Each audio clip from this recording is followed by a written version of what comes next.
Right, ఇప్పుడు మనకు ఒక బ్రేకింగ్ న్యూస్ అందుతుంది. మాజీ మంత్రి కాకాని గోవర్ధన్కు ఎక్సైజ్ కేసులో బెయిల్ మంజూరైంది. పొదలకూరు ఎక్సైజ్ పోలీస్ స్టేషన్లో నమోదైన కేసులో గూడూరు అదనపు మేజిస్ట్రేట్ కోర్టు బెయిల్ ఇచ్చింది. ఎక్సైజ్ కేసులో కోర్టు బెయిల్ మంజూరు చేసినప్పటికీ మైనింగ్ కేసులో కాకాని జైల్లోనే ఉన్నారు.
బ్రేకింగ్ చూసిన మాజీ మంత్రి కాకాని గోవర్ధన్కు ఎక్సైజ్ కేసులో బెయిల్ మంజూరైంది. ఇక పొదలకూరు ఎక్సైజ్ పోలీస్ స్టేషన్లో నమోదైన కేసులో గూడూరు అదనపు మేజిస్ట్రేట్ కోర్టు బెయిల్ ఇచ్చింది.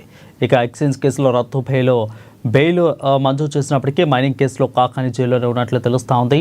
దీనిపై మరింత సమాచారం మా ప్రతినిధి నెల్లూరు నుంచి శ్రీధర్ ఫోన్ ద్వారా అందుబాటులో ఉన్నారు. శ్రీధర్, చెప్పండి, అప్డేట్స్ ఏంటి? వరుణ్, కాకానికి సంబంధించిన కేసుల్లో ఇంకా 3 కేసులు పెండింగ్ లో ఉన్నాయి. దీనికి ఎక్సైజ్ దాంట్లో కీలకమైన ఎక్సైజ్ కేసు నుంచి కూడా ఈరోజు బెయిల్ మంజూరైనట్టు కూడా తెలుస్తా ఉంది. ఇప్పుడు గూడూరు కోర్టుకు సంబంధించి గూడూరు కోర్టులో బెయిల్ మంజూరైనట్టు కూడా తెలుస్తా ఉంది. మనం చూసినట్టయితే ఈ ఎక్సైజ్ కేసు అనేది కూడా కాకాని కేసుల్లో ఉన్న కీలకమైన అంశం. ఇక్కడ మనం చూసినట్టయితే ఈ మైనింగ్ అక్రమ రవాణా వెనుక అప్పుడు మంత్రిగా ఉన్న కాకాని జిల్లాలో ఆ వ్యవస్థ అంతా కూడా ఆయన ఆధిపత్యంలో నడుస్తూ ఉంది. ఆ నేపథ్యంలో అక్రమ మైనింగ్ విచ్చలవిడిగా సాగింది. ఈ విచ్చలవిడిగా మైనింగ్ సాగడం వెనకాల కాకాని గోవర్ధన్ రెడ్డి హస్తం ఉందని ఇక్కడ కూటమి ప్రభుత్వం అప్పుడున్న అభియోగాలను పరిగణలోకి తీసుకుని వాటి మీద విచారణ చేపట్టింది. కొంతమందిని ఈ కేసుకు సంబంధించి అరెస్ట్ చేసింది.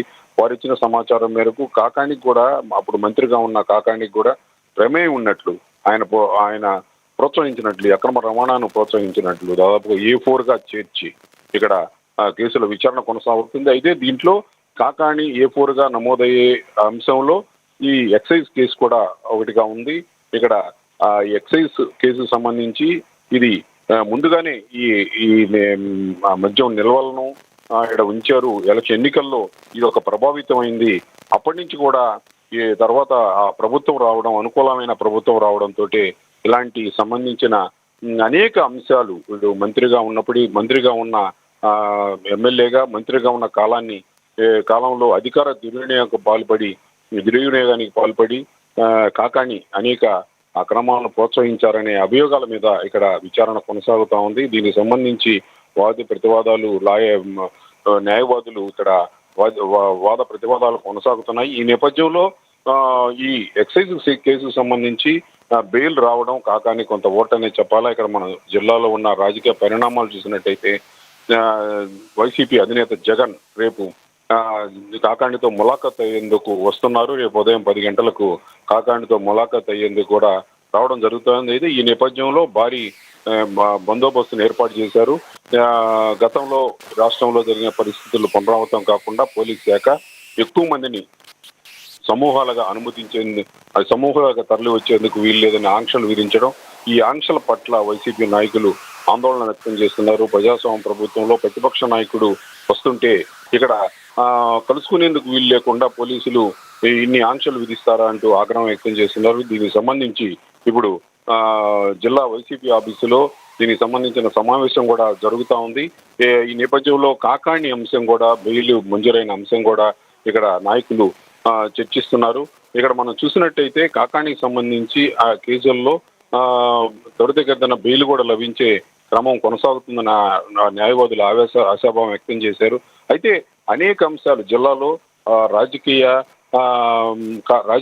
రాజకీయ పరిస్థితుల నేపథ్యంలో అనేక అంశాలు, అభియోగాలు, మరిన్ని అభియోగాలు కూడా కాకాణి విషయంలో వెలుగు చూసే అవకాశం ఉంది. ఇక్కడ మనం చూసినట్టయితే అక్రమ మైనింగ్ నెల్లూరు జిల్లా నుంచి రుస్తుంజీ మైన్ అయితేనేమి, రుస్తుంజీ మైనింగ్ సంబంధించే కాకాణి పూర్తిగా అభియోగాలను ఎదుర్కొంటున్నారు. ఈ నేపథ్యంలో జరిగిన విచారణలో ఎన్నికల సందర్భంగా అయితేనేమి, మరో సందర్భాల్లో అయితేనేమి కాకాణి ఎక్సైజ్ కేసుకు సంబంధించి కూడా అభియోగాన్ని ఎదుర్కొంటున్నారు. ఈ అభియోగాల పట్ల పూర్తిగా విచారణ కొనసాగుతా ఉంది. వాటికి సంబంధించిన ఆధారాలను ప్రభుత్వ నిఘా విభాగాలైతేనేమి, న్యాయ విభాగాలైతేనేమి నిరూపించాల్సిన అవసరం ఉంది. దీనికి సంబంధించి వాద ప్రతివాదనలు జరుగుతున్న నేపథ్యంలో ఈరోజు కాకాణికి ఒక కేసులో ఓట్లు లభించడం అనేది వారి వర్గాల్లో ఇంత సంతోషమైనప్పటికీ కూడా ఇక్కడ కాకాణి పట్ల అక్రమ కేసులు కొనసాగుతున్నాయి, ఇంకా కొనసాగే అవకాశం ఉందన్న ఆందోళన కూడా వ్యక్తమవుతుంది. మరో కీలకమైన కృష్ణపట్నం పోర్టులో ఈ టోల్ గేట్ ఏర్పాటు చేసి అక్రమ వసూళ్లు సాగించారనే కేసులో కూడా కాకాణికి బెయిల్ లభించింది. అయితే ఈ కేసుకు సంబంధించి ఇంకా విచారణ కొనసాగుతా ఉంది. మరికొందరిని అదుపులో తీసుకుని క్షుణ్ణంగా విచారించేందుకు కూడా అవకాశం ఉంది. ఈ నేపథ్యంలో ఈ కీలకమైన అంశాల నేపథ్యంలో రేపు జగన్ నెల్లూరుకు రానున్నారు. ఇటు కాకాణి ములాఖతులు కలుసుకోవడంతో పాటు ఇక్కడ ప్రసన్న కుమార్ రెడ్డి ఇంటి విధ్వంసానికి సంబంధించి కూడా పరామర్శించడం ఈ నేపథ్యంలో రాజకీయంగా ఇది ప్రాధాన్యత సంతరించుకుంది. Varun, thank you for the clear updates.